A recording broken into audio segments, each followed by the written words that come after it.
when you stand and look at the Sphinx from this direction, the proportion's wrong. And yet the head of the Sphinx, when you look at it from this direction particularly, it's too small. The body is long, it's tall, and the head is quite out of proportion. For the ancient Egyptians to have got the proportions so wrong doesn't seem to make sense. They were masters at work in stone. There's something we must be missing with this. There has to be another piece of the jigsaw. And the answer lies in the stone itself. We know for most of its life that the Sphinx has been buried up to the shoulders, the neck in sand.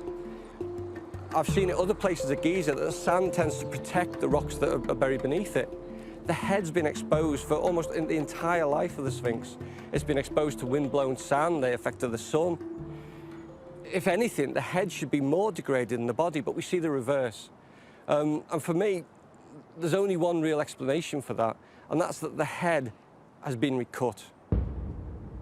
At a later stage, whatever was there originally was retrimmed, reprofiled to give us this pharaoh's head. The inescapable conclusion from that is that originally this wasn't a Sphinx at all. It started life as something different. For Reader, the Sphinx is not only much older than the pyramids, it also started out looking very different. Thousands of years ago, the climate here was much wetter, and there were greater numbers of wild animals. The top predator here, and the animal that the Egyptians most revered, was the lion. Lions were very important symbols because they are the loudest and the greatest creatures, so of course they're kingly. They have pride, so that the lion, like the king, looks after people. They are powerful, scary, and have big teeth and claws. The king's throne had lion heads on either side. The king's bed had lions on it. Even Ramses II had pet lions who went in with him into battle. Colin Reader has discovered a sacred carving of a lion on a stone tablet, created many decades before the pyramids.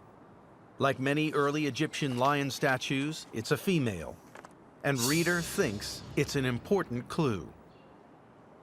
Trying to find out the origins of the Sphinx, I looked for early examples of lions, and I came across this. This is an image from a time before the times of the pyramids at Giza. And we know it's important, and we know it's connected somehow with Pharaoh, because as well as the lion, we've got a carving of a pharaoh's name on the same stone. The significance of the lion for me was that when you consider that profile in comparison with the profile of the Sphinx, suddenly it all seemed to make some sense. And you overlay it on the profile of the Sphinx, everything seems to drop into place. It's quite clear to me that when this was first built, it was built as a lion. Reader's theory sounds far-fetched, but is it? This statue in Cairo's museum is the oldest Egyptian Sphinx ever found. It shows clear signs of damage around the neck and head, suggesting that a lion's ears were hacked away and the stone reshaped to make a human head.